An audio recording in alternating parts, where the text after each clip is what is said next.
So the last couple videos I uploaded were from when it was high tide, and now, as you can tell, extremely low tide. My favorite time to fish. So you can see they have really no cover to get to. If I get anything on,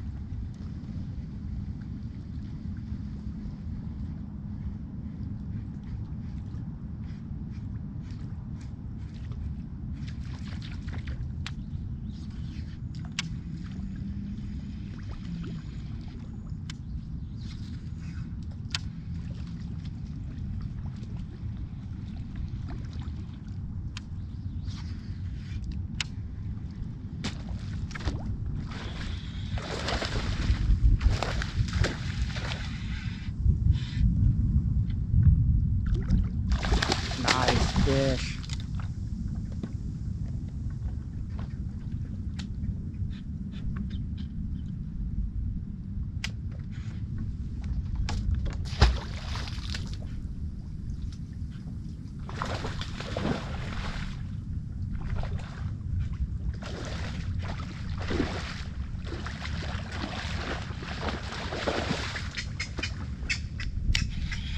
She's got me wrapped around her gill plates.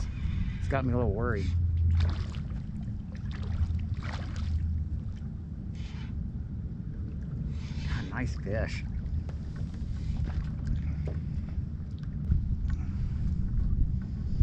That beauty.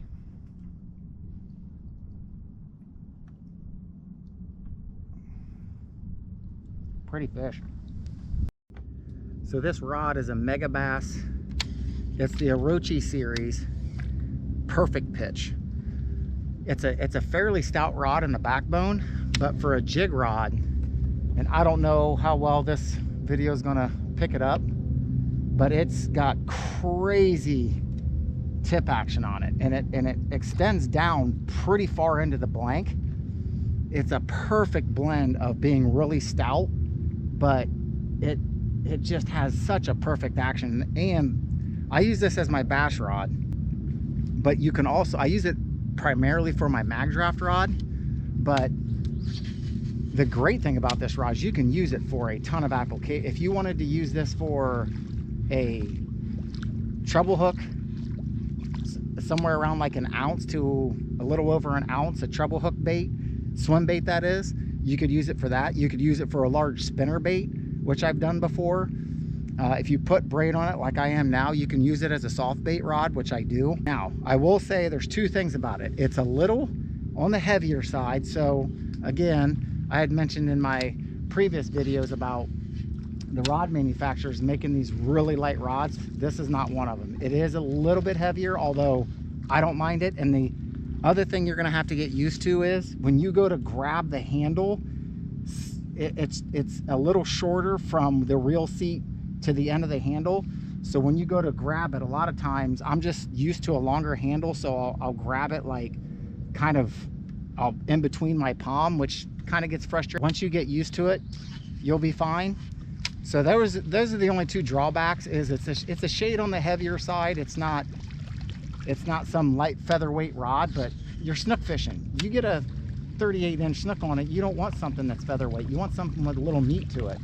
But the tip on it, the action on this thing is just unbelievable. Perfect balance of being really strong down here at the bottom, but having enough parabolic bend from about halfway up. It's a really great rod. I pair it with a Tranx 200, and I can absolutely launch this Big Easy. I mean, I can throw this thing a country mile if I wanted to. However, I'll point out one thing is there's a bunch of action in this little bay here.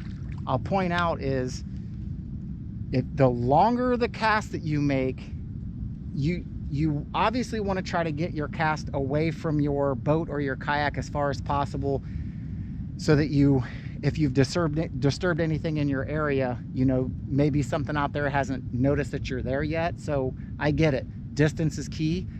But just be aware that the further away your bait is from your rod, when you go to set the hook, although you're using braid, you are using a little bit more of a bendier rod. So that's going to have an effect the longer you make a cast. You're not going to penetrate that hook as well as you can the closer you are. So if you don't have to make bomb casts, don't. And the other thing I'll say about that is when you do make a bomb cast and they do hit it farther away, you do have to try to set a little bit more of a power hook set because of the how much of your line is out. Sorry, there's just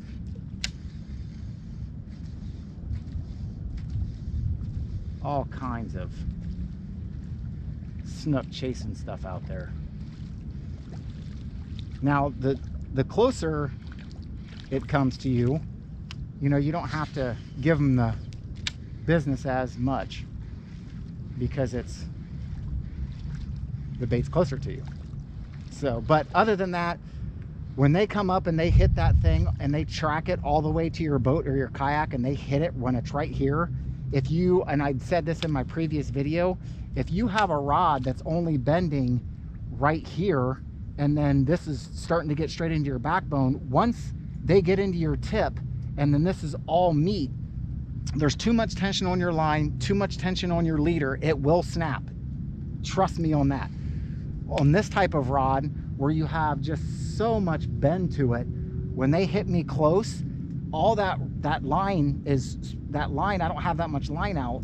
My rod then is doing all the work and it does the bending for me for that real stiff braid.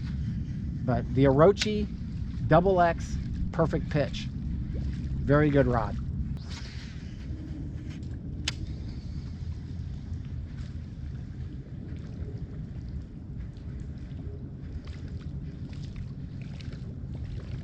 Much like the NLBN that I was talking about in my last video is, I don't have much luck on the Big Easy when I kill it. So, God, geez, there are just enormous snook patrolling this flat. I know I'm bouncing around, but my other video, I had pointed out this area and said that's a huge flat and on low tide I'll go out there and fan cast. That's that flat and it's low tide. And they're just up there just swirling around and feeding. But back to what I was saying about this, I don't have much luck on the Big Easy when I kill it.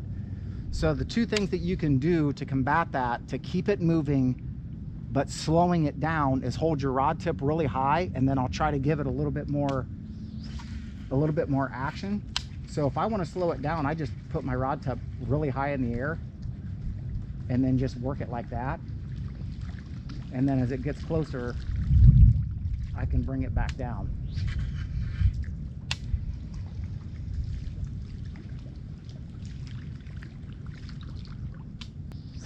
There are just huge wakes out there.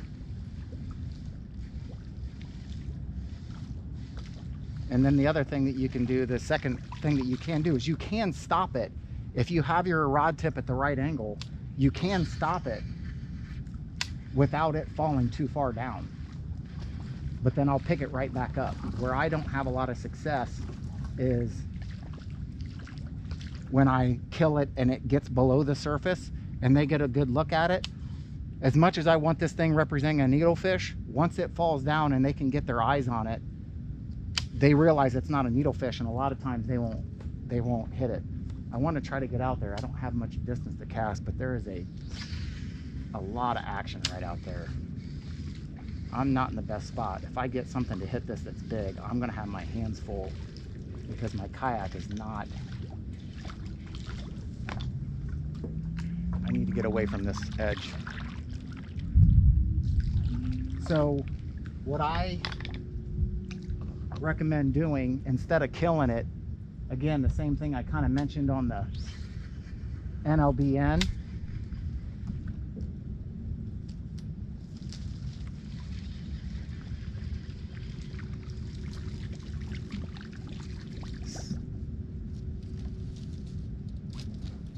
this current has just got me all kinds of messed up. I can't put my kick fins down because it's so shallow, so I'm at the mercy of the current, which is fine. It can blow me wherever it wants because this area is so shallow that they're everywhere out there feeding.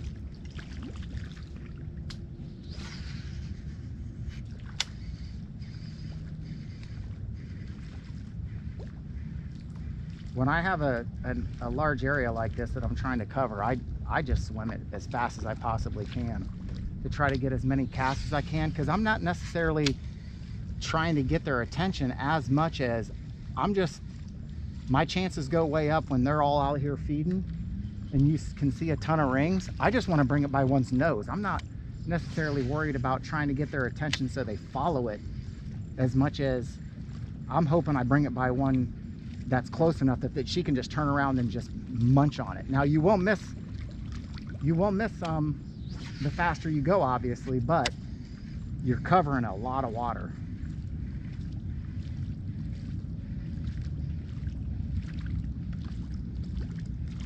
Back to what I was saying, as far as if you do get something that wakes up on it, much like the NLBN, what I'll do, and is a perfect example of the fish that I just caught. Now, I don't think that the fish that waked up on my bait was the one that I eventually caught, but what I'll do is, if she wakes all the way to my kayak and won't commit to it, I reel it up as fast as I possibly can and fire that thing back out there, and then try to, you know, scurry it across the water around her somewhere to where she hits it. I think the one that followed my kayak up earlier got up and then peeled out, and when I fired back in there, there was another one with her, and that's the one that I caught. We're going to turn around and head that way. I want to go that way, but there's so much action over here to my right. We're going to go right instead of, I'd like to go that way because there's some big snook that sit up in that flat, but right behind me there's just a ton of action. So the one reason why I don't like using the NLBN 7-inch in this situation is because the water is so shallow. I don't know if you guys, the water is murky right there. That is, I'm hitting bottom, so it's coming up to my paddle right here. So the water is so shallow, when I fire that big mullet out there, and it makes, when it's really calm like this and it's so shallow, it just enters the water so loud, and then you really can't get good action because it's almost hitting bottom when you're trying to swim it. And I think it spooks more fish than you catch. Whereas this, once you get it up on plane, I mean, it is literally you're reeling it right past their face. It's super hard for them not to hit this thing. When they're that shallow and you reel this thing by their nose, it is super hard for them to not commit to it. It's just instinct. They got to hit it. Look at all those needlefish up there too. I did an Instagram post on this Big Easy. I rig it the same way as my 5-inch and my 7-inch. It's a 5.0 BKK hook, and this is a 6.5 Big Easy. It's not technically the Big Easy. There's the Big Easy, which is the 5.5. I want to say like this is the Big Jeezy or whatever they call it. Anyway, it's the 6.5 inch Big Easy, and I just rig it right in the middle. I kind of leave the hook exposed like that. When they hit it, man, they got bad intentions. I love it. It's a great bait. We're going to try to get more over here to the left because there's just a lot going on over here.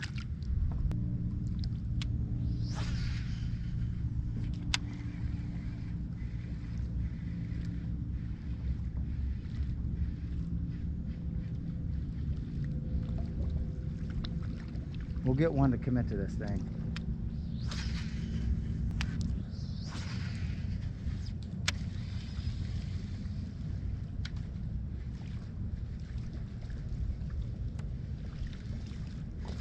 He's coming right towards me.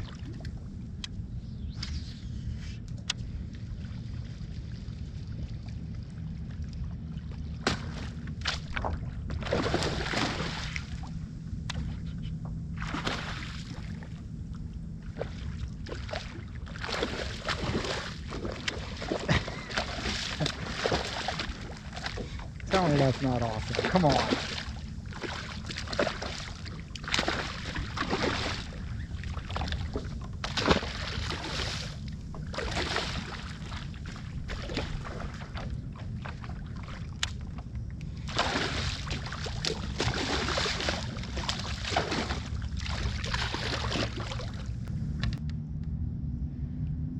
Aren't they pretty as hell? Look how silver and that black line is just so prominent. Pretty fish. That last one that I caught, she was coming right down the bank, and I saw her wake coming right at me. So I just threw it right in her mug.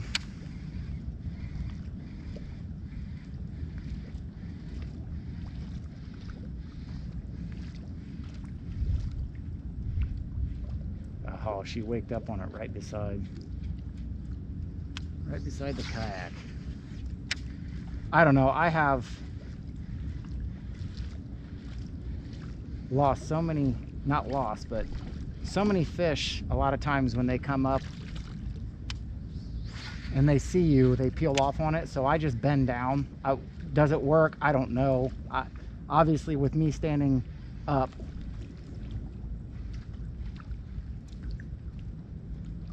I think it, you know, they obviously, if you're standing up, they're going to see you better than if you're down. And so I think crouching down sometimes when they're coming up, if that's going to help me catch a fish. Sometimes when they do come up, even when you're standing up and they hit it right at the boat or the kayak, I just think it's because they're so locked in on the bait, nothing else matters to them. They're locked in, they're going to hit it regardless of anything else. When they get that aggressive, it doesn't matter if you're standing or sitting, they're hitting that bait.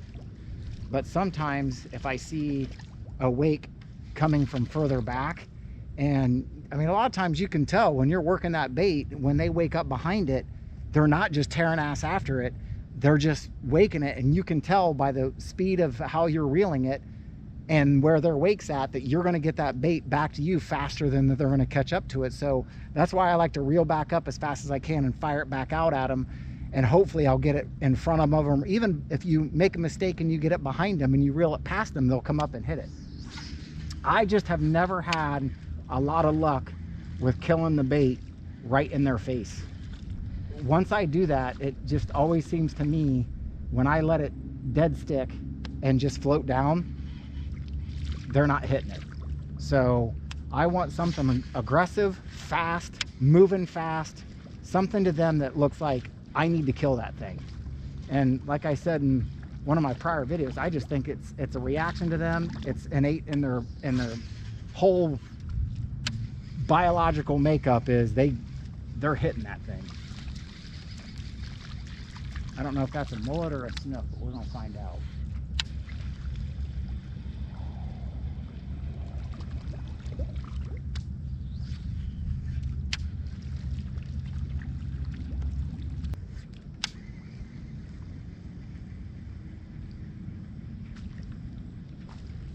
I could probably have a lot of success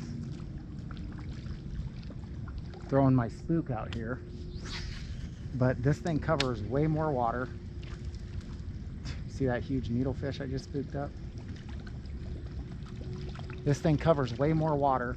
It tends to get bigger hits and bigger strikes, and even if the small ones come up and hit it, you're not dealing with treble hooks, getting them all stuck in your hand and getting the pliers out. A lot of times the smaller ones will miss this thing anyway. So with this, you just cover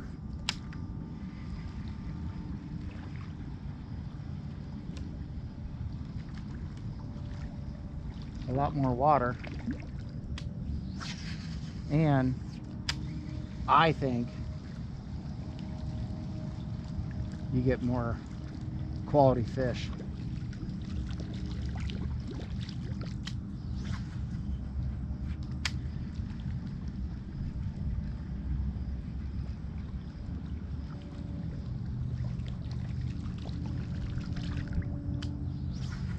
I probably reel it a lot faster than you have to,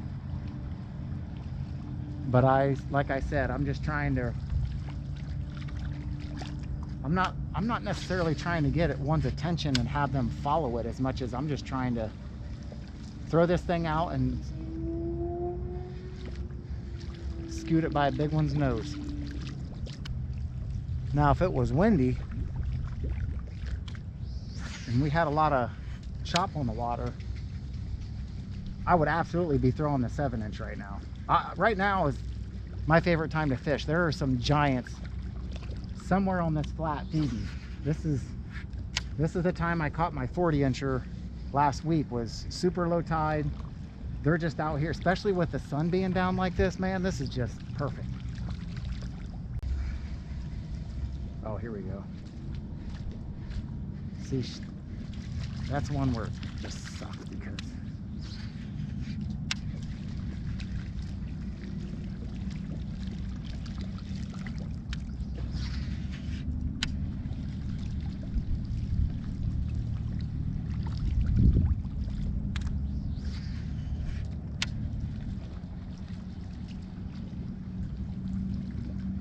see, that's in that instance like that,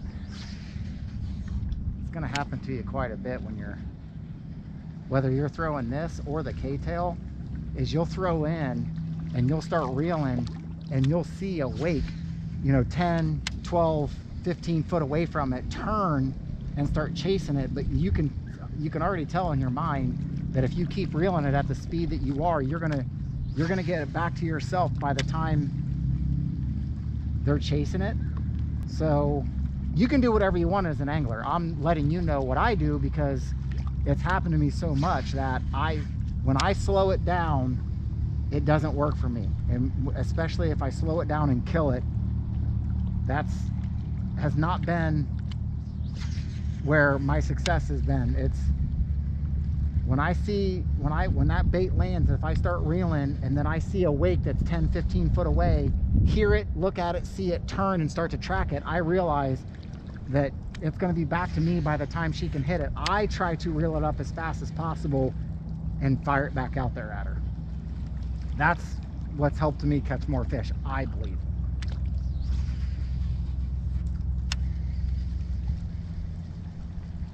Or if you wanted, you could switch to a spook. And you know, like I said in my last video, a spook's a lot different than this. If you see something turn on it, you could actually kill it and twitch it a couple times, still keeping it right there, and you could get them to commit like that. Right now, I don't want to screw with anything small. I don't want anything. I just want a really big fish. So I'm trying to get the attention of a monster. This is the exact bait, exact setup and everything that I caught that 40-inch on last week. And this is exactly what I was doing. I wasn't catching a ton. Caught a couple, actually I caught like 7 that night that were all, you know, 28, in between that 28, 20, 28 up to 30, nothing like 34, 35, 36, and then I caught the 40. But I just didn't want to piss around with 15, 16, 18 inchers, because I can assure you, if I put on my spook right now, I'd probably be having a blast with the small ones. But I think we may get rained on again. I already went through one rainstorm. I'm trying to get this thing by the biggest snook space I can. All right, I'm gonna switch to my 360. So hopefully anything I've talked about has helped somebody do one thing different that may help them catch fish.